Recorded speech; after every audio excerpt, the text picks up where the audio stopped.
জাগানা জুড়ে মুহাম্মদু কা নিশানা থেকে जाता है জাগানা জুড়ে মুহাম্মদু কা নিশানা থেকে जाता है জাগানা জুড়ে মুহাম্মদু কা নিশানা থেকে जाता है तो फिर चलता हुआ तो फिर चलता हुआ एकदम जमाना ठहर जाता है जोरे बोलबे আরেকটু জোরে হবে तो फिर चलता हुआ एकदम जमाना ठहर जाता है कसम खा के मैं कहता हूँ कि गारे सूरत पर जाकर कसम खा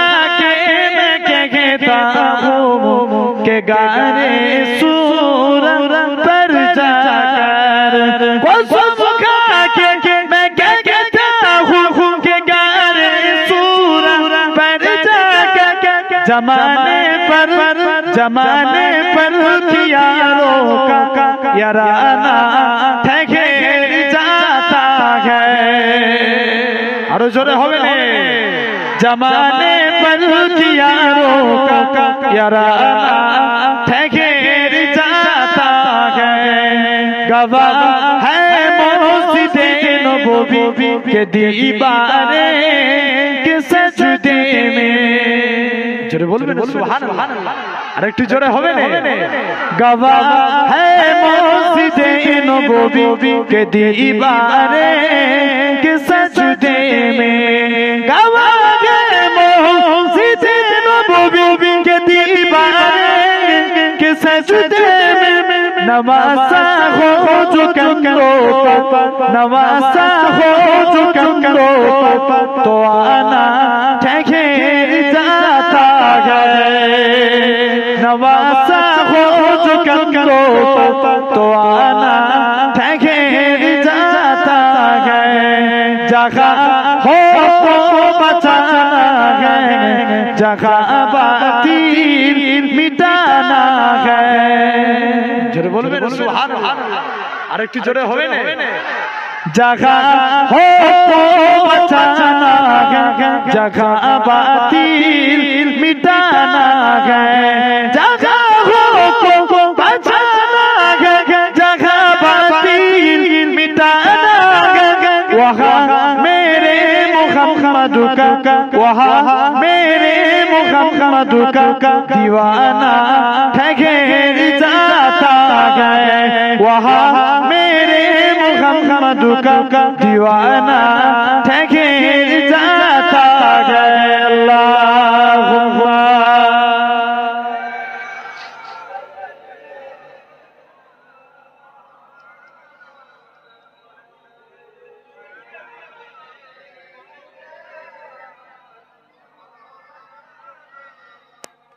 আমার ভাইরা যুবকেরা তরুণেরা তো ভাই যে কথা বলছিলাম তাহলে ওমর হুজুরের কাছে মাতালটা মনে মনে তওবা করলো আল্লাহ যদি মদের বোতলকে দুধে পরিণত করতে পারো জীবনের মতো মদ খাওয়া ত্যাগ করে দেব ওমর হুজুর বলে দেখা কি আছে যখনই বগল তুলে দেখে আল্লাহর হুকুমে ওই মদের বোতলটা দুধে পরিণত হয়ে গেছে আরেকটু জোরে হবে না তো এইদিকে সাহাবী এখন যে সাহাবীর কথা বলছিলাম মনে আছে তো সাহাবী মদ খেয়ে রাসূলুল্লাহর দরবারে গেছে বলেছে কি কথা বলবো না মিথ্যা কথা বলবো না সাহাবী মদ খেয়ে রাসূলুল্লাহর দরবারে গেছে বাবা কে কি করেছো বলো সাহাবী বলে হুজুর তওবা করছি আজ জীবনে তবে আজকে আপনার কাছে ওয়াদা করছি মদ আমি হুজুর খেয়ে ফেলেছি তবে আজকে ওয়াদা করছি আমি জীবনের মতো মদ খাওয়া দেখাবো আরেকটু জোরে হবে না কটা দুটো অভ্যাস ছেড়ে গেল তৃতীয় নাম্বার সাহাবী আবার আসে হুজুর আমি জীবনে মিথ্যা কথা বলবো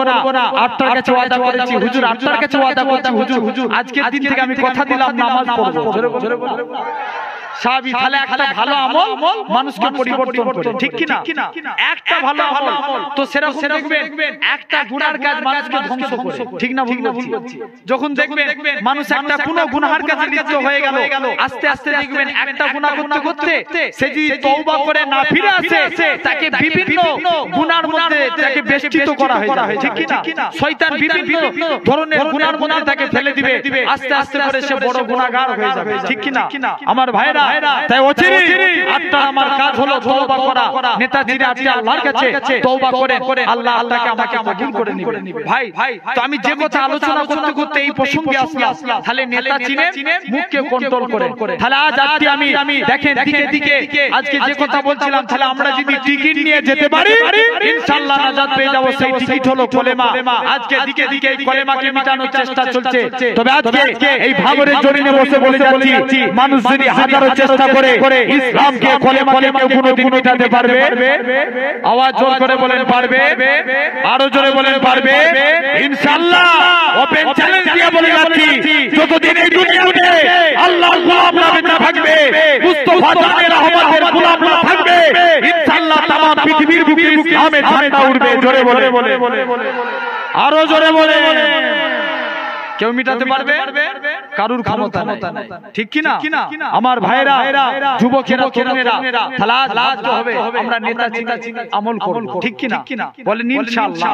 কবরে গেলে তাহলে নবীকে কবরে এনে হাজির করানো হবে। তাহলে আগে নেতা চিনে তুমি আমল করো, যাই আমল করো, দেখবেন দাড়ি রাখেন, নবী চিনে দাড়ি রাখেন, আল্লাহ আটটা দাড়ি রাখাকে কবুল করে। জোরে বল আমার ভাইরা, তাহলে নবীকে কবরে না হাজির করানো হবে। যে নেতা চিনতে পারবে তার কবরে নাজাত, যে নেতা চিনতে পারবে না তার কবরে নাজাত নাই। আর দুনিয়ার জমিনে দেখতে পাওয়া যাবে কবরে একটা হাদিসে বলা হচ্ছে তিনটে সওয়াল করা হবে। মান রাব্বুকা, তোমার রব কে? মা দীনুকা, তোমার দিন কি? মান নবিয়ুকা, তোমার নবী কে? তোমার রব কে? প্রশ্ন কেন করা হবে? মুফাসসিররা ব্যাখ্যার মধ্যে লিখছেন, অনেকে দেবদেবীর পূজা করে, তোমরা কাকে রব বলে মেনেছো? তখন আমরা উত্তর দেব কি? রাব্বি। জোরে বলো। আমাদের তো মুখস্থ হবে, মুখ দিয়ে বলো, সব হবে। রাব্বি, সবাই মিলে জোর করে বলেন রাব্বি আল্লাহ। আমরা আল্লাহকে রব বলে মেনে নিয়েছি, তাহলে ফার্স্ট প্রশ্নের উত্তর দিয়ে দিয়েছি। দ্বিতীয় প্রশ্ন করার দরকার নাই। করছে কেন? কোন ধর্ম দিয়ে আল্লাহকে মানো? খ্রিস্টান তারাও আল্লাহকে মানে না। ইহুদি তারাও আল্লাহকে মানে। কোন ধর্ম দিয়ে আল্লাহকে মেনেছো? তখন আমরা উত্তর দেব দ্বীনি ইসলাম। ইসলাম ধর্ম দিয়ে আল্লাহকে। উত্তর কি হবে? দ্বীনি ইসলাম ধর্ম দিয়ে আল্লাহকে মেনে নিয়েছি। তৃতীয় প্রশ্ন করার দরকার নাই। করছে কেন? ওমান নবিয়ুকা, তোমার নবীটাকে তোমরা কাকে নবী বলে মেনেছো? তখন আমরা উত্তর দেব নবী মুহাম্মদ সাল্লাল্লাহু আলাইহি ওয়াসাল্লাম। যখন এই উত্তর দিয়ে দেব, তার কবরটা আল্লাহ জান্নাত পর্যন্ত সুরঙ্গ করে দেবে। আরেকটু জোরে বলবে না? আর যদি না দিতে পারি কি হালত হবে বুঝতে পারছেন? আচ্ছা বলুন তো ভাইগুলো বাবুগুলো সব বসে আছে, হঠাৎ করে বাড়িতে কারেন্ট চলে গেছে, অন্ধকার হয়ে যায় না? একটা ভয় টাইপের অন্তরে এসে যায় না? আপনি সঙ্গে মোবাইলে ফ্ল্যাশ লাইট অন করেন, কি আপনাকে ভয় লেগে যায়। তাহলে আজকে চিন্তা করে দেখেন, দুনিয়াতে কারেন্ট চলে গেলে যদি এত ভয় লাগে, যে কবর কোন জায়গায় ফাঁকা থাকে, চেপে মাটি, ঠিক না? ভুল বলছি? কবর কোন জায়গায় ফাঁকা রাখে না, চেপে মাটি যায়। দেখবেন সেই কবরে এত অন্ধকার হবে, ভয়ানক অন্ধকার, দুনিয়ার অন্ধকারের থেকে 70 গুণ বেশি অন্ধকার হবে। সেই কবরে যদি আমরা আল্লাহর কাছে মুখ নিয়ে দাঁড়াবো, যদি আমল করে যায়, যদি নেতা চিনতে পারি, ইনশাআল্লাহ নেতার ওসিলায় কবরটা তার বেহেশতের গোলাপ ফুলের বাগান হয়ে যাবে। জোরে দাড়ি রেখে যদি কবরে যেতে পারি, আল্লাহর ফেরেশতারা দেখলেই চিনবে এটা হলো গোলামি মুস্তাফা। জোরে বলে ঠিক কি না? ভুল। আর তা না হলে ফেরেশতা আল্লাহ কবরে পাঠাবে।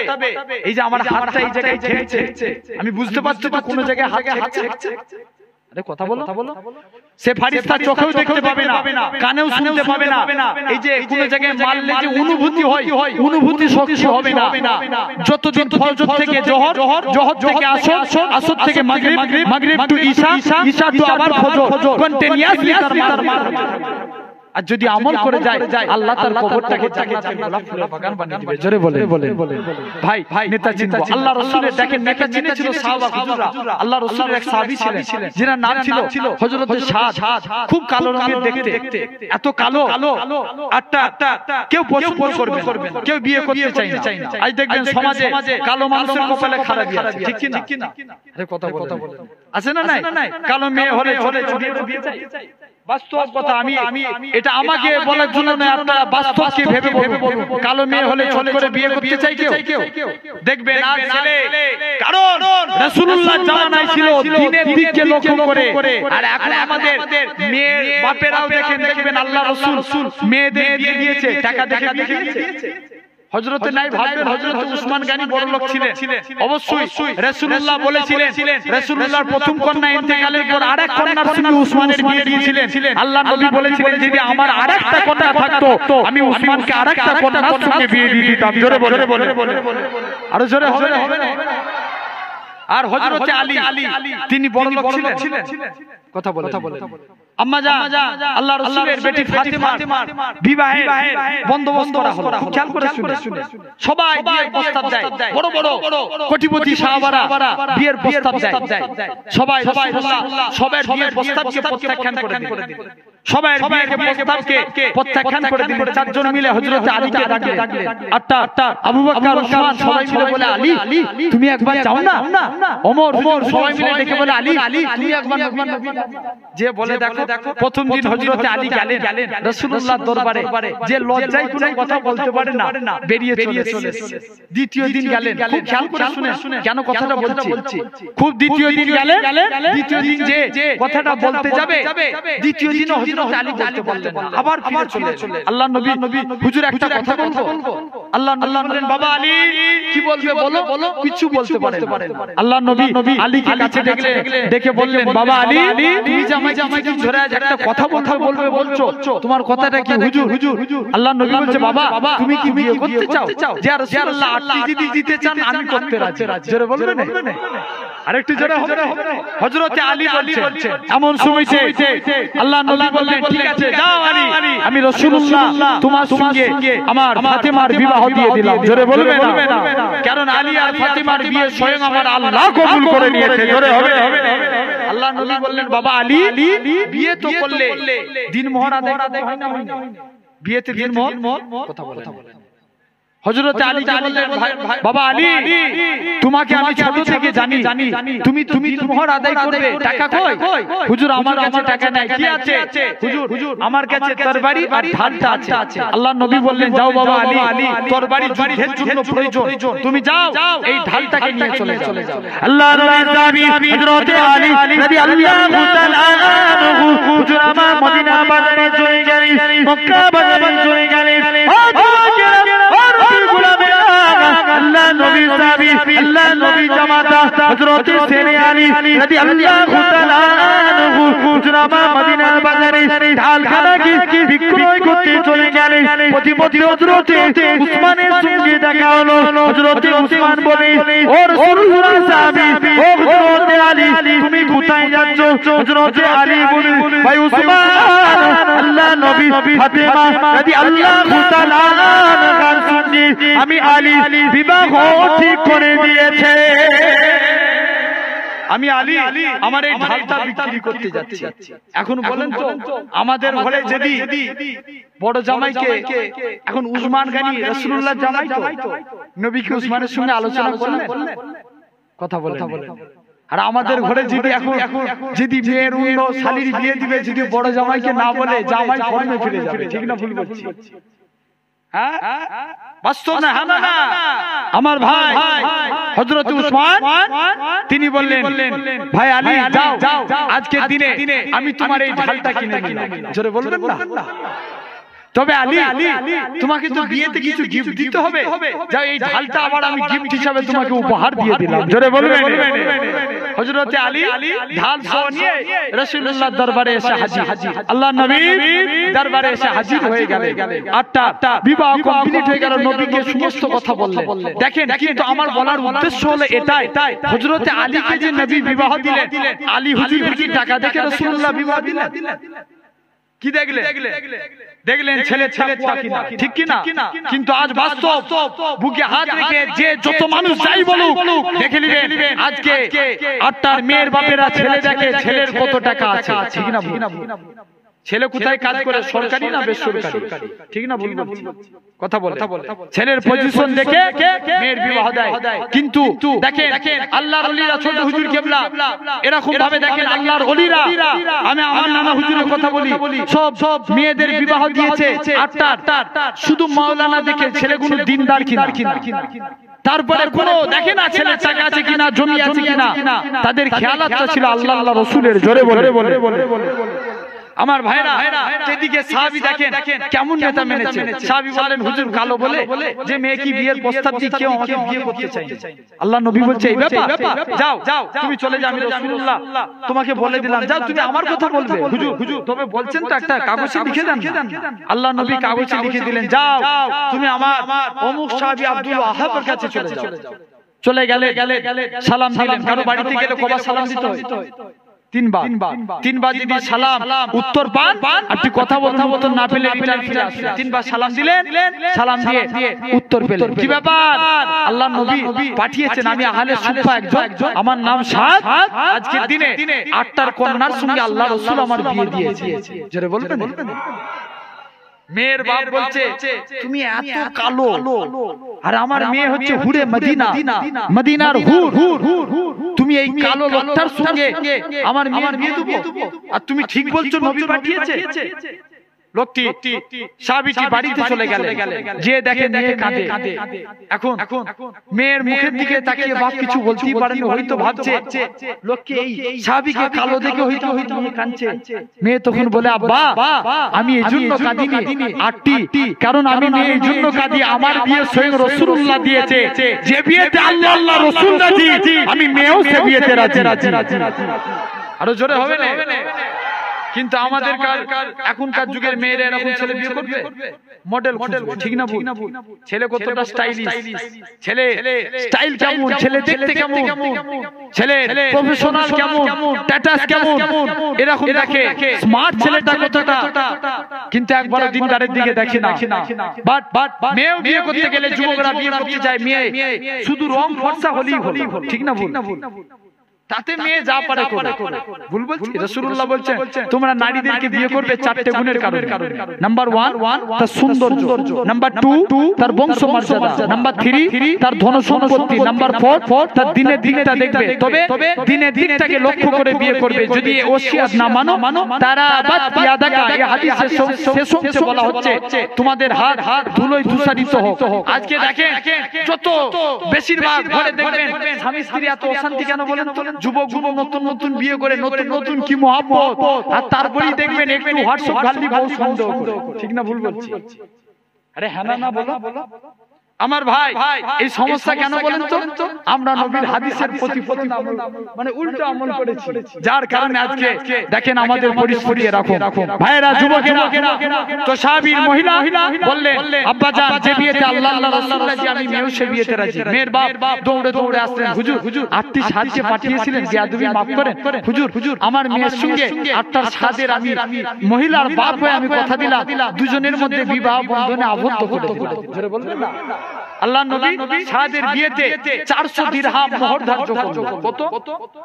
400 দিরহাম মোহর ধার্য হলো। নবী বলছে বাবা সাহেব মোহর কই? হুজুর 8টি বিয়ে দিয়েছেন, 8টি দেন। 8টি তো বিয়ে ঠিক করে দিয়েছি, কোথায় পাবো আমি?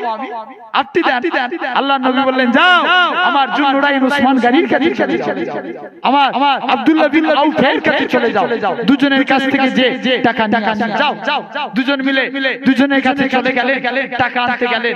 এরকম ভাবে অনেকজন দিলেন, 600 দিরহামের অধিক টাকা হয়ে গেল। যাও তো তুমি এগুলো নিয়ে মদিনায় তোমার স্ত্রীর বাসর রাতের কেনাকাটা করতে যাও। মদিনার বাজারে কেনাকাটা করতে গেছে কে, যেমন একজন জিহাদ ঘোষণাকারী, একজন ঘোষণা করছে কে আছো চলো আল্লাহর স্বার্থে, দিনের স্বার্থে, কোরআনের স্বার্থে, ইসলামের স্বার্থে, দিনকে জিন্দা করার জন্য তোমরা কারা আছো আল্লাহ আল্লাহ রাসূলের মহব্বতে জিহাদের ময়দানে যেতে চাও, তোমরা কারা আছো তৈরি হও। সাদ কনফিউজের মধ্যে পড়ে গেল।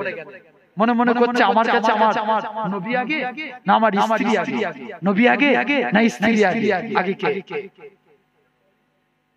এই দু চারজন মিলে বলছেন নবী তো সবাই জান নাকি? জানতো?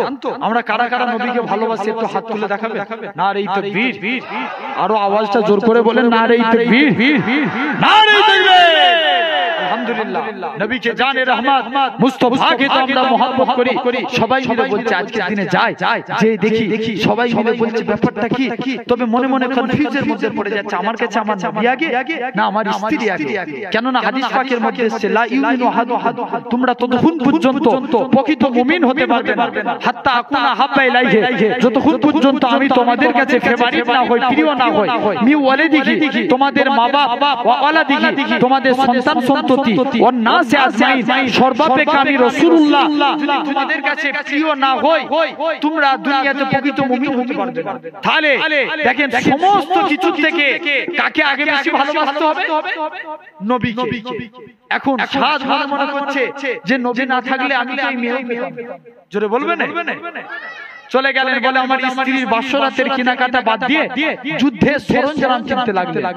যুদ্ধে সরঞ্জাম কিনে জিহাদের মুখোশ পরে আটটা পর্যন্ত সব মুখোশ পরে ঘোড়ায় করে আটটা তলোয়ার নিয়ে জিহাদের ময়দানে যে হাজির। প্রথমে লড়াই করতে কেউ বুঝতে পারেনি, তারপরে কালো পাছা দেখে আল্লাহ রাসূলের সাহাবারা চিনতে পেরে গেল, নবী চিনতে পেরে গেলেন। বাবা তুমি কি সাদ? ইয়া রাসূলুল্লাহ, বাবা তুমি আজকে স্ত্রী, আজকে কি জন্য এখানে এসেছো?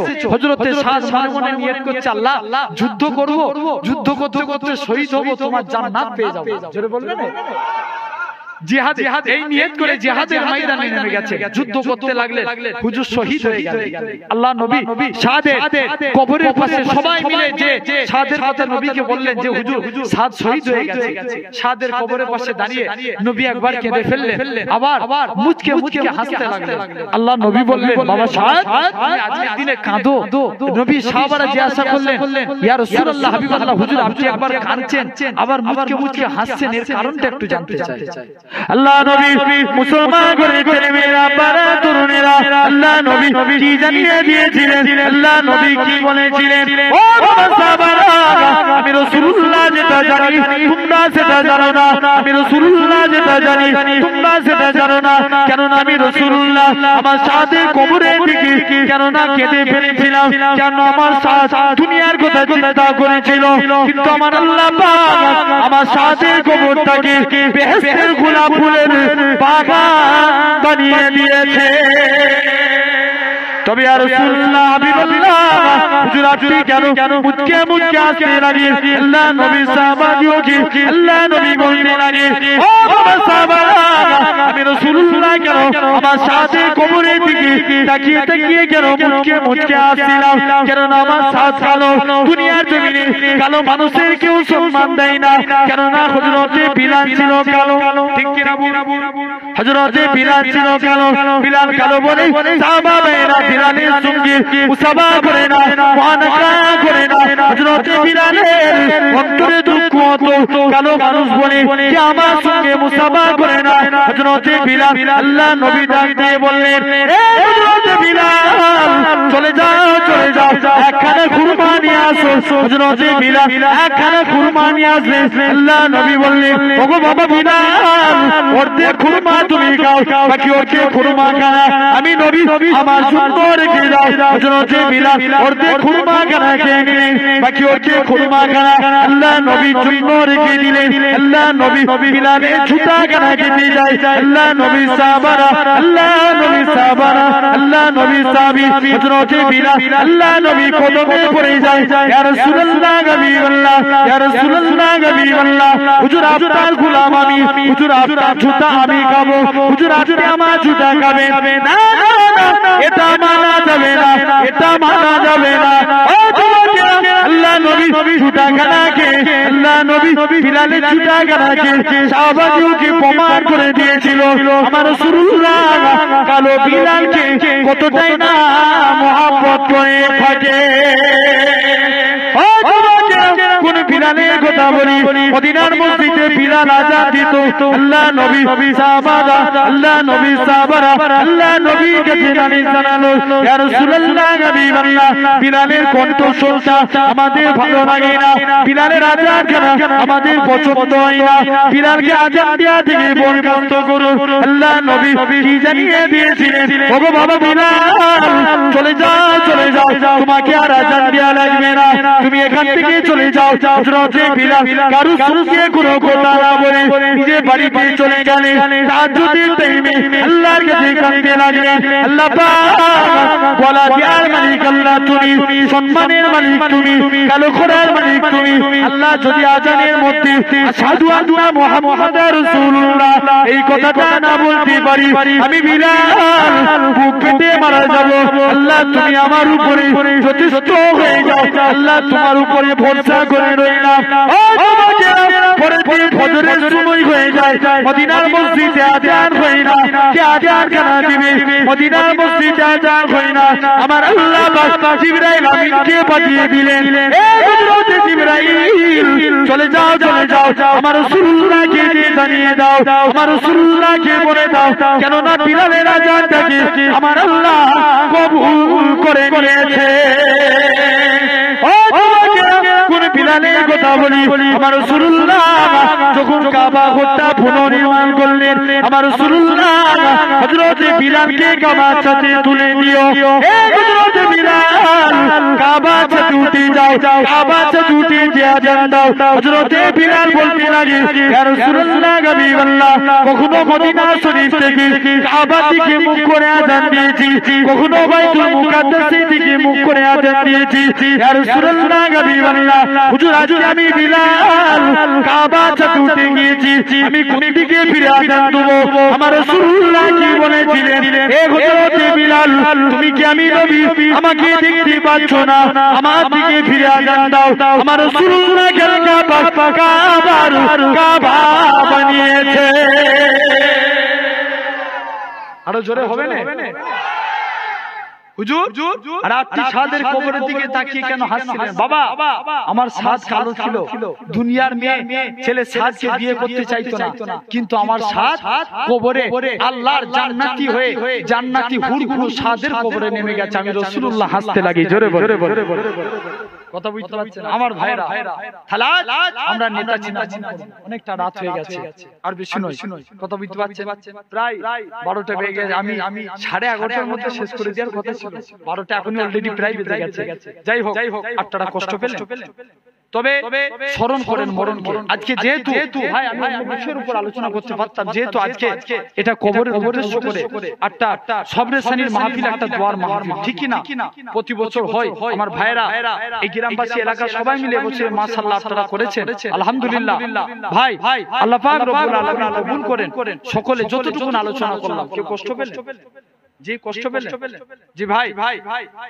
যতটুকু আলোচনা করলাম আল্লাহ জানো সকলকে আল্লাহ আমল করার তৌফিক দেন বলেন আল্লাহুম্মা আমিন কবরকে স্মরণ করুন নিজের মরণকে স্মরণ করুন রাসূলুল্লাহ বলেছে কাফা বিল মাউতে মরণকে বেশি বেশি করে স্মরণ করো ভাই বিদায় বেলাতে আবার বলে গেলাম রাসূলুল্লাহ নামাজ মুখ হন মসজিদ মুখ হন রাসূলুল্লাহ সুন্নাতকে দাড়িকে ভালোবাসুন রাসূলুল্লাহ সুন্নাতকে ভালোবাসুন আল্লাহ কবুল করে নেবে আল্লাহ যতটুকু বলালেন কেউ কষ্ট পাননি কেউ কষ্ট পেয়েছে কারা কারা ভাই বলে একটু ভালোবাসেন হাত তুলে দেখাতে দেখেন এই হাতগুলো মুনাফিকি হাত নয় তো একদম অন্তর থেকে বলছেন তো না রে তাকবীর হাত তুলে রাখেন আল্লাহ দেখতে পাচ্ছে তো আল্লাহ সাক্ষী আছে না রে তাকবীর আলহামদুলিল্লাহ হাতটা অন্তর থেকে ভাইয়ের ভালোবাসা দিলেন আপনার দোয়া করি আল্লাহ যারা অন্তর থেকে ভাইয়ের মতো ভালোবাসে আল্লাহ দুনিয়ায় রাখেন একসঙ্গে মিলেমিশে আল্লাহ আখিরাতে যেন আমাদেরকে এক জান্নাত নসিব করেন বলেন আল্লাহুম্মা আমিন আসেন আমরা পাক মাহফিলে দাঁড়িয়ে সবাই নবীর সামনে একটু সালাম দেব সকলে দাঁড়ান ইয়া নবী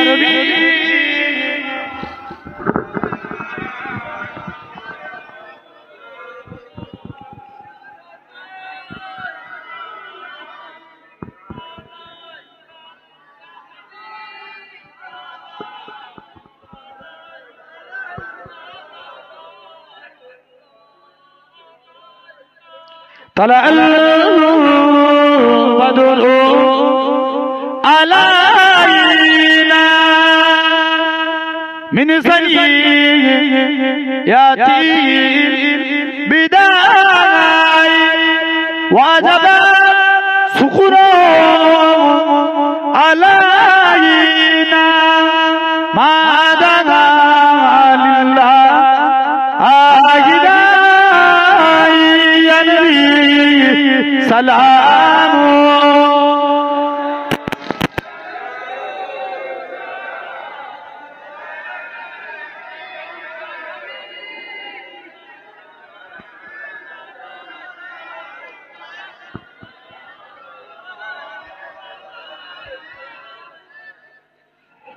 जिब्राइल डाके बारे बार खुलेगा आसमाনের দুবার এসেছে নবী ঈদের সরদার করিতে আল্লাহ আর দিদার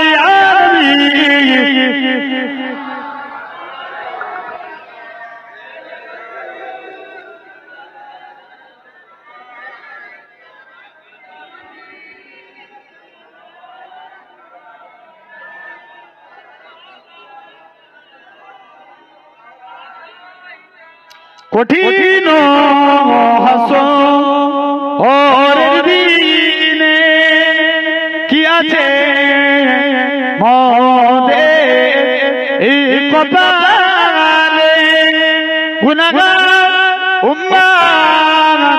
উম্মতি বলে লইবে আপন করে নবী সালাম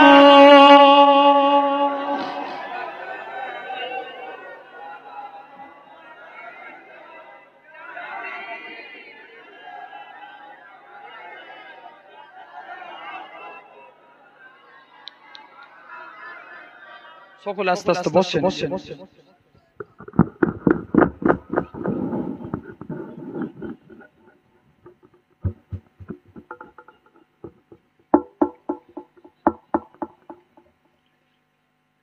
একবার দুরূদ শরীফ পড়েন আল্লাহুম্মা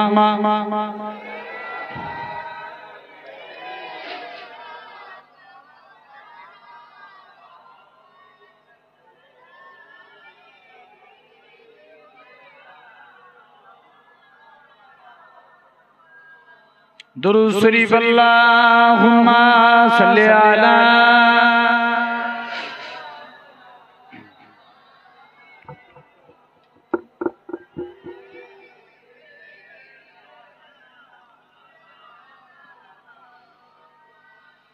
रहमते आलम नूरे मुजासम रहमते आलम नूरे मुजासम সাহাবীরা আতর বানায় ওই নবীজির ঘাম জোরে বলবেন সুবহানাল্লাহ আর একটু জোরে হবে না সাহাবীরা আতর বানায় ওই নবীজির ঘাম রহমতে আলাম নূরে মুজাসসাম সাহাবীরা আতর বানায় ওই নবীজির ঘাম সাহাবীরা আতর বানায় ওই নবীজির ঘাম শোনো মানো জানো কেমন আমার নবীজি জাগার পাগল চন্দ্র সূর্য তারকারাজি বলো জাগার পাগল চন্দ্র সূর্য তারকারাজি আরো শুনবানি সুন্দর কাহিনী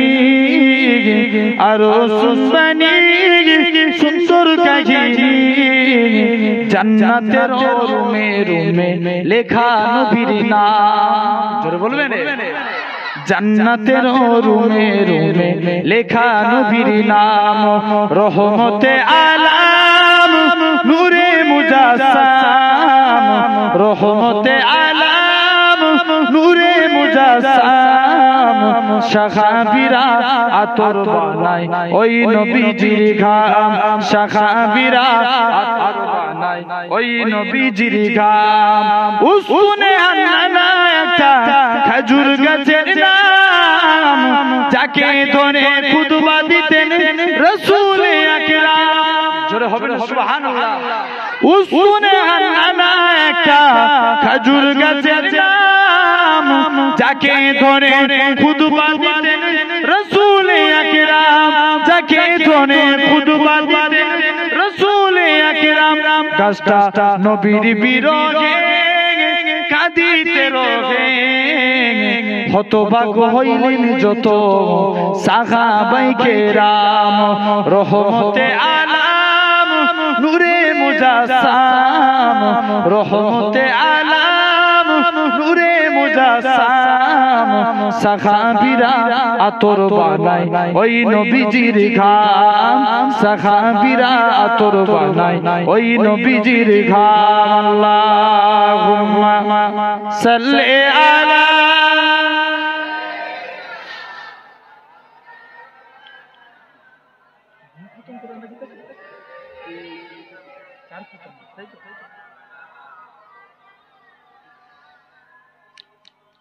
ভাই ভাই সকলে আমরা আল্লাহর কাছে দোয়া চাইবো। দোয়া চার আগে আমি একটু তওবা করব। আপনাদেরকে তওবা করার ক্ষমতা আমার নাই, আমি আমার দিকে খেয়াল করে আল্লাহর কাছে তওবা চাইবো।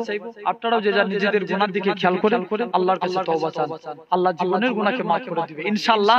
আমরা বেগুনাহ মাসুম হয়ে বাড়ি ফিরে যাব, বলেন ইনশাআল্লাহ। আল্লাহ পাক কবুল করেন। যাই হোক, বিদায় বেলায় আবারও যে আশা করছি কেউ কষ্ট পাননি তো? ওই পিছন দিকে আমার ভাইগুলো বসে আছে, কষ্ট পাওনি তো? আলহামদুলিল্লাহ। ভাই যাক তাবারক শুরু করুন। বললাম তো একটা উর্দু একটু সাউন্ডটা দিতে বলতে নাকি একদম বলা কমিয়ে দিয়েছি না, কমিয়ে দিয়েছে, একটু সাউন্ডটা বাড়াতে পারেন তো? দুরূদ শরীফ আল্লাহুম্মা আত্মীয় স্বজন বাবা মায়ের নাম হবে এরকম ভাবে তার রূহটাকে দরাদরি করে আল্লাহ পাকের প্রথম আসমানে ফেরেশতারা নিয়ে যাবে। প্রথম আসমান থেকে দ্বিতীয় আসমান, দ্বিতীয় আসমান থেকে তৃতীয় আসমান, তৃতীয় আসমান থেকে চতুর্থ আসমান, এরকম ভাবে সাত প্রমুখ আসমানি করে আল্লাহর মুমিন বান্দাদের রূহকে জান্নাতি করে নিয়ে যাওয়া হবে। আল্লাহ মুমিন বান্দাদের রূহটাকে জান্নাতি করা হবে। আল্লাহ রাসূল বলছেন পক্ষান্তরে যারা বদকার হবে, বেঈমান হবে, তাদের রূহটাকে বার করে নিয়ে যাওয়া হবে। এত কষ্ট দিয়ে নিয়ে যাওয়া হবে, আটটা দুর্গন্ধ উঠতে থাকবে। আজকে ভাই বলুন দেখিনি, দুনিয়ার জমিনে একটা রাস্তাঘাটে যদি কুকুর মারা যায়, এই আপনারা শুনছেন? কুকুর যদি মারা যায়, যে জায়গাটায় কুকুর অনেকদিন মারা গেছে ওই জায়গাটা আমরা নাক টিপে যেতে হইতো নাকি? নাক টিপে যেতে হয় না? এত গন্ধ, তবুই তো ওই গন্ধ বাতাসের মধ্যে ছড়িয়ে যায়। দুনিয়া এত বড়, দুনিয়ার জায়গায় গন্ধ চলে যায়। হে যুবক, আল্লাহ রাসূল বলছেন বদকারের রূহটাকে বার করা হবে, তাদের রূহটাকে এত কষ্ট দিয়ে বার করা হবে, তাদের রূহ দিয়ে দুর্গন্ধ বাইরে থাকবে। দুনিয়ার মানুষ যদি বদকার বেঈমানের রূহটার গন্ধ শুনতো তাহলে তারা বুঝতো যে দুনিয়ার মানুষ হার্টফেল করে যেত। তাদের রূহটাকে কষ্ট দিয়ে নিয়ে যেতে প্রথম আসমান থেকে দ্বিতীয় আসমান, দ্বিতীয় আসমান থেকে এরকম ভাবে সাত তবক আসমানে নিয়ে যাওয়া হবে, তাদের রূহটাকে জাহান্নামী করা হবে। আল্লাহ রাসূল বলছেন এরপরে বান্দাকে গোসল দেয়া হবে। দেখবেন আমরা গোসল দিলে খুব কি জোরে ঘুরিয়ে দিই না, টিপে সাবান ঘষি, আস্তে আস্তে দিই না, খুব মৃদু স্লোলি। কেন না দেখবেন, হে ভাই যুবক ভাইরা আজকে চিন্তা করে দেখো, কোন ভাইয়ের হাত ভেঙে গেছে সেই জানে হাত ভাঙার জ্বালা কি না? কোন মানুষের পা ভেঙে গেছে, কারুর শরীর খারাপ, তার কষ্ট সেই জানে। কিন্তু দুনিয়ার কষ্টের থেকে 70 গুণ বেশি কষ্ট হলো মরণের কষ্ট। বান্দা যখন রূহ বেরিয়ে যাবে, সে বলতে থাকবে, মুখ দিয়ে কথা বলতে পারবে না, কিন্তু বলবে এই আমার আত্মীয় স্বজনেরা এই একটু আগে আজরাইল ফারিস্তা আমার রূহকে বার করে নিয়ে গেছে, তোরা আমাকে এত জোরপূর্বক ঘুরাস না, আমি কষ্ট সহ্য করতে পারি না। আল্লাহ রাসূল বলছে বান্দাকে গোসল দেওয়ার পর বান্দার মাথার গোড়ায় দেখবেন ইয়াসিন শরীফ সূরা রহমান শরীফ পড়া হয় না স্বাভাবিকভাবে আমরা পড়ি আল্লাহ রাসূল বলছে যখন পড়া হয় যেমন মানুষ যখন পানিতে হাবুডুবু খায় যখন নাকটা পানি থেকে উপরে উঠে যায় যতটা তারা শান্তি পায় আল্লাহর বদকার বান্দারা ওরা শান্তি পাবে তাদের খাটিয়ায় করে আটটা জানাজার ময়দান ওখান থেকে গোরস্থানের দিকে নিয়ে যাবে আল্লাহ রাসূল বলছে বদকারেরও লাশকে খাটিয়ায় করে গোরস্থানের দিকে নিয়ে যাবে আল্লাহর মুমিন বান্দাদেরও লাশকে খাটিয়ায় করে গোরস্থানের দিকে নিয়ে যাওয়া হবে মুসলমান বলেন ছেলেমেয়েরা পাড়া তরুণেরা ও যুবকেরা ও নবীর গোলামেরা আল্লাহ নবী জানিয়ে দিয়েছে আল্লাহ নবী বলে দেন যারা বদকার হবে তাদের লাশটাকে খাটিয়ায় করে নিয়ে যাওয়া হবে তারা তাদের এলাকাবাসীদের ডাক দিয়ে বলতে লাগবে হে আমার এলাকাবাসীরা হে আমার আত্মীয় স্বজনেরা তোমরা আমাদের লাশটাকে এত তাড়াতাড়ি কবরস্থানের দিকে নিয়ে যাও না কেননা আমার কবরের মধ্যে যা ভয়ঙ্কর আযাব দেখতে পাচ্ছি যদি তোমরা দেখতে পেতে আমাকে কবরস্থ করতে না ও যুবকেরা ও নবীর গোলামেরা আল্লাহ নবী জানিয়ে দেন আল্লাহ নবী বলে দেন পক্ষান্তরে যখন কোনো নেককার আল্লাহর মুমিন বান্দাদের লাশটাকে খাটিয়ায় করে যখন যাওয়া হবে তারা তাদের এলাকাবাসীদের ডাক দিয়ে বলতে লাগবে হে আমার এলাকাবাসীরা হে আমার আত্মীয় স্বজনেরা তোমরা আমাদের লাশটাকে তাড়াতাড়ি করে কবরস্থানের দিকে নিয়ে চলো কেননা আমার কবরের মধ্যে আমি যা নিয়ামত দেখতে পাচ্ছি যদি তোমরা দেখতে পেতে আমাকে তাড়াতাড়ি কবরস্থ করে দিতে কেননা আমার কবরেতে আমি আল্লাহ পাকের রহমতে জান্নাত দেখতে পাই ও যুবকেরা ও নবীর গোলামেরা আল্লাহ নবী বলেন এরপরে বান্দাকে কবরস্থ করে দেয়া হবে কবরস্থ করার পরে বান্দাকে যখন 41 পা মুরাদ এসেছে 41 পা আসতে যতক্ষণ সময় লাগে বান্দাকে তুলে বসানো হবে প্রতিটা বান্দা বান্দি কবরে উনকা নাকি ফেরেশতা আসার আগে প্রতিটা বান্দা বান্দি কবরে হযরত রুহমান আলাইহিস সালাম আসবে বান্দাকে সে তুলে বসাবে আল্লাহ পাকে বান্দারে আল্লাহ তোকে 60 বছর হায়াত দিয়েছিল আল্লাহ তোকে 40 বছর হায়াত দিয়েছিল আল্লাহ তোকে 50 বছর হায়াত দিয়েছিল তো যৌবন হালতটাকে যুবক বয়সটাকে কোন কাজে ব্যয় করেছি আজকে খাতা কলমে হযরত রুহমান আলাইহিস সালাম বলবে আল্লাহ পাকের ফেরেশতারে আমরা কি দুনিয়া থেকে খাতা কলম নিয়ে এসেছি আমরা আজকে দিনে লিখব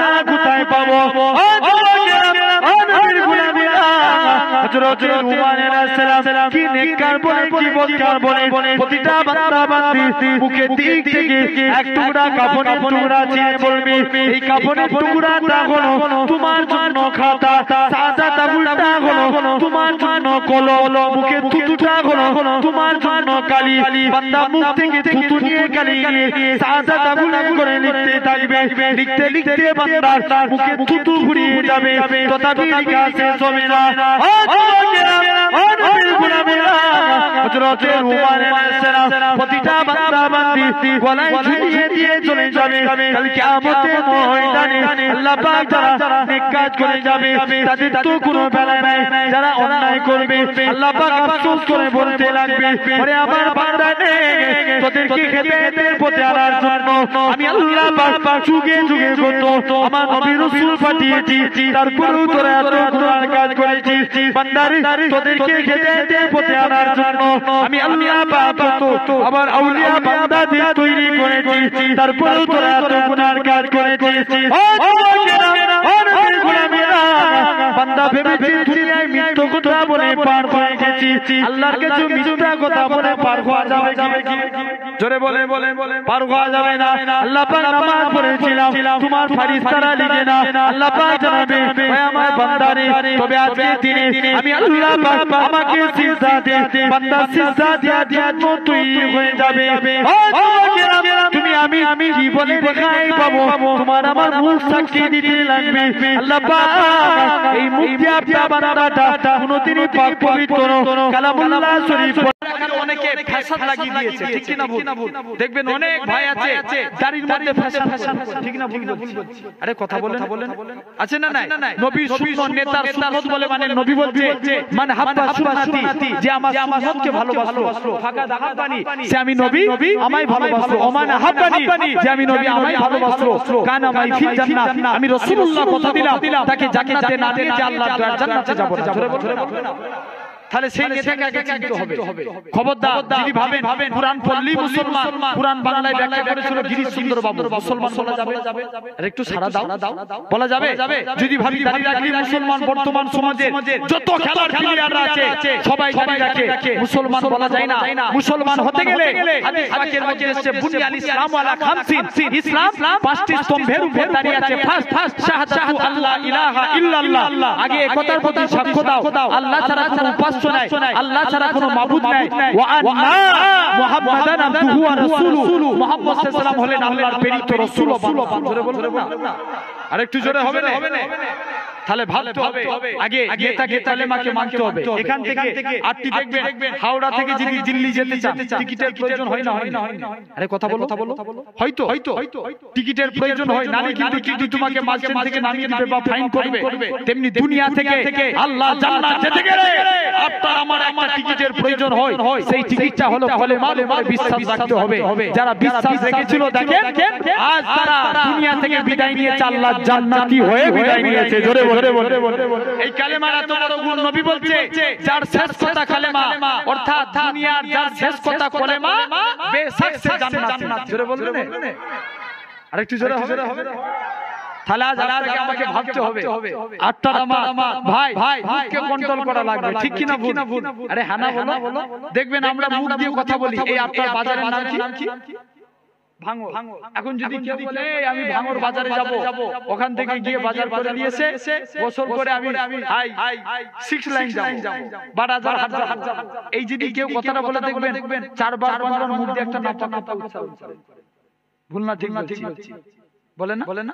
ইশারা মে কাফি है समझदार के लिए। খুব চিন্তা করে দেখো কথা বলতে চাইছি। এক লোক সব সময় শুধু মুখ দিয়ে ওই কথা বলতো, এখন নিজের মরণের সময় চলেছে, সবাই মিলে মুখে তাকে পানি খাওয়াতে যাচ্ছে, যত পানি খাচ্ছে উলক তত বিরক্ত হচ্ছে, লাস্টে গেলে ওই নাপা কথা বলি দুনিয়া থেকে বিদায় নিয়েছে। তাহলে বলেন তো নবী বলতে যার শেষ কথা কলেমা, বেশক সে জান্নাতি, আর যার শেষ কথা ওই কথা হয় নাপা কথাটা হয়, কি হবে বুঝতে পারছেন? আমার ভাইরা তাহলে কন্ট্রোল করে। আল্লাহ রাসূলের কাছে এক সাহাবী গেলেন, নবী যে বললেন বাবা দুনিয়ার জমিনে আল্লাহর নবী সাহাবী যে বললেন হুজুর আপনি আমাকে একটা আমল বলে দেন তো, আমি কি আমল করব? এই যুবক ভাইগুলো আজ বসেছেন, খুব ভালো করে শুনে রেখে দেন। আল্লাহর নবী বললেন বাবা খুব শিক্ষার ব্যাপার আছে এখানে। আল্লাহর নবী বললেন জীবনে মিথ্যা কথা বলবে না। কে বলল? নবীজি বলল তুমি আমার কাছে একটা ওয়াদা করো, যদি তুমি একটা ভালো কাজ করো, ওই একটা ভালো কাজ তুমি মানুষটাকে ভালো করে দিবে। জোরে ঠিক কি না ভুল? আর যদি আমরা একটা গুনার কাজ করি কি হবে? কথা বলেন। একটা গুনার কাজ মানুষটাকে কি করবে? পুরো মানুষটাকে বেকার করে দিবে, পুরো মানুষটাকে ধ্বংস করে দিবে, ঠিক কি না? আমার ভাইরা যুবক ছেলে 3টে জিনিস পান করতো, তো ওই সাহাবীর বদভ্যাস ছিল 3টে। মদ পান করতো, আটটা নামাজ পড়তো না, আর কথায় মিথ্যা কথা। রাসূলুল্লাহর কাছে ওয়াদা করলেন হুজুর আপনি বলছেন আজকের দিন থেকে না। তৃতীয় নম্বর হচ্ছে সাহাবীটা জিনা করতো। তৃতীয় আল্লাহর নবীর কাছে ওয়াদা করলেন হুজুর ঠিক আছে 3টের মধ্যে কি মিলছে? বদভ্যাসের মধ্যে মিলছে কি? নবী নামাজ পড়তো না, মদ পান করতো, জিনা করতো। এই 3টের মধ্যে নবী যে আমলের কথা বললেন এটা মিললো? কথা বলেন। আরে ওয়াই তো শুনছো, বলো মিললো? নবী বললেন বাবা তুমি আজকে আমার কাছে ওয়াদা করে যাও জীবনে মিথ্যা কথা বলবো না। যুবক ছেলে বলছে ইয়া রাসূলুল্লাহ ঠিক আছে আমি জীবনে কোনোদিন মিথ্যা কথা বলবো না। জোরে বলবেন? একটা আমল দেখেন। এখন দিন রাসূলুল্লাহর দরবারে আসছে আল্লাহর নবী জিজ্ঞাসা করছে বাবা যুবকটা, নবী জানতো যুবকটা জিনা করে, বাবা সব সত্যি কথা বলো। যুবকটা এখন কেউ জিনা করেছে নিজের মুখ দিয়ে মিথ্যে কথা বললি তো, যদি কথা ঘোরায় কথা ঘোরালে যদি বলে না সে কথাটাকে এড়িয়ে যায় তাহলে কি হবে? মিথ্যা হবে না? সে নবীর কাছে কি ওয়াদা করছে মিথ্যা কথা বলবো না। যুবকটা কিন্তু তার আগের রাতে জিনা করেছে এমন সময়তে সে নবীর দরবারে যে হাজির এমন সময়তে নবী বলছে বাবা সবাই কথা বলো তুমি কি করেছো রাতে হুজুর আমি অমুকের মেয়ের সঙ্গে জিনায় লিপ্ত হয়ে গেছি তবে হুজুর আমি মিথ্যা কথা বলি না সত্য বলেছি কারণ আপনার কাছে ওয়াদা করেছি সদা সর্বদা সত্য কথা বলবো তবে আজকের দিন থেকে আমি ওয়াদা করছি হুজুর জীবনে আর জিনা করব না ধরে আরেকটু জোরে হবে না মদ পান করে দিন গেছে রাসূলুল্লাহর দরবারে সত্য কথা বলছে হুজুর মদ পান করে ফেলেছে এই মদ পান ওমর হুজুর খুব রাগী ছিলেন রাগী ছিল এক মাতাল রাস্তা দিয়ে হেঁটে যাচ্ছে মনে করছে আল্লাহ সবাই দেখা হয় ওমরের সঙ্গে যেন দেখা না হয় এখন রাস্তায় যেতে যেখানে বাঘের ভয় সেখানে কি হয় সন্দেহ হয় ওমর হুজুরের সঙ্গে দেখা যেতে মাতাল মনে করছে আল্লাহ আজকে তো মদের বোতল আমার কাছেই আছে আল্লাহর সামনে ওমর আল্লাহ জানি না আজ আমার বরদান চলেই যাবে তবে তোমার কাছে ওয়াদা করছি আল্লাহ যদি তুমি এই মদের বোতলকে দুধে পরিণত করে দিতে পারো আমি জীবনের মতো ওয়াদা করছি আল্লাহ জীবনে মদ খাওয়া এটা সবাই মিলে বলছো আরো জোরে হবে না এই ভাঙরে ক্রিকেট খেলা হয় না এখন এক বলে যদি 6 রান দরকার থাকে বা অনেক দেখা হয়তো দেখেন অনেকে এখন ধরেন আপনি একটা টিমকে সাপোর্ট করেন লাস্ট বলে 6 ছক্কা দরকার কত রান 6 রান ম্যাচটা কি 8টা খুব টান হয় না একদম অনেক টান ম্যাচ হয়ে যায় এখন ধরেন আপনি যে টিমকে সাপোর্ট করেন সেই টিমের ব্যাটসম্যান লাস্ট বলে ছক্কা মেরে দিয়েছে তখন আপনি চিৎকারটা স্লোলি দিবেন না জোরে বিশাল হবে না যে ছক্কা বলে বিরাট চিৎকার দিবেন তাহলে আপনার টিমকে সাপোর্ট করেন আপনার টিমের ব্যাটসম্যান ছক্কা মেরেছে বলে আপনি খুশি হয়ে জোরে চিৎকার দিচ্ছেন আর আমরা আল্লাহর এই রাসূলুল্লাহর হাদিসের কথা শুনে কবরের আলোচনা শুনে দিনের কথা শুনে আমরা এই সুবহানাল্লাহ যে বলি এটা তো আল্লাহর প্রশংসা করি এতে কি আমরা নারাজ হই তাহলে সবাই মিলে বললে কি 8টার আমার কষ্ট হয় মনে হচ্ছে ভাঙরের মানুষ কিন্তু আলাদা হবে কত দেখি তো না এই বিট এই দিকের সামনের ভাইয়ের বলছে পিছন দিকে সব ফাঁকি দিচ্ছে সামনের গুলো চুপ করেন পিছন দিকের গুলো একটু বলেন দেখিনি না রে তো বিট একসঙ্গে সবাই মিলে উচ্চ আওয়াজে দেন না রে তো বিট না রে মাশাআল্লাহ মানুষ অনেক চালাক না দেখবেন তাকবীর দিলে আওয়াজ জোরে ঠিক না ভুল আগে মানুষ অনেক বোকা ছিল আমাদের দেশে দুই ভাইয়ের নাম ছিল মুবারক আর মসি কি নাম বললাম মুবারক আর মসি এখন ঈদের সময় লোক যে কি বলে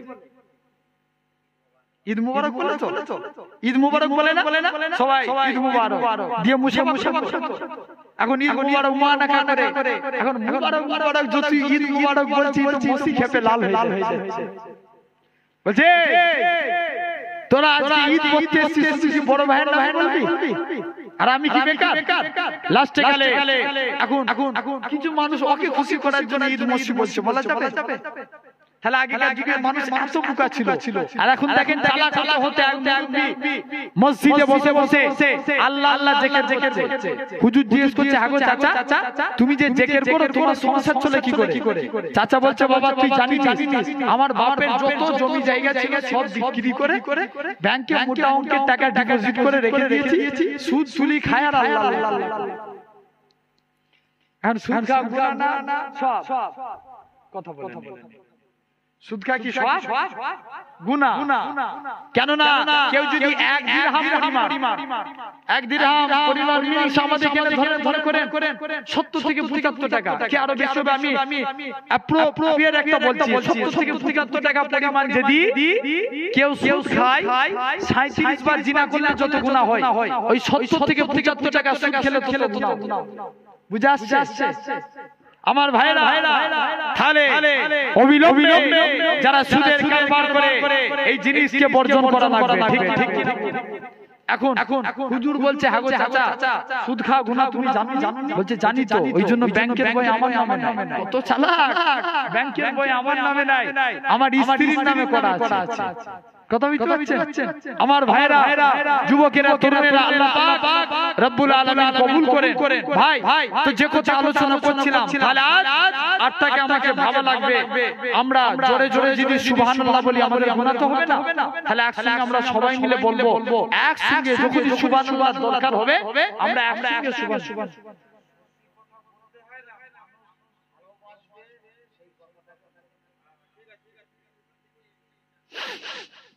একবার দরুদ শরীফ আল্লাহুম্মা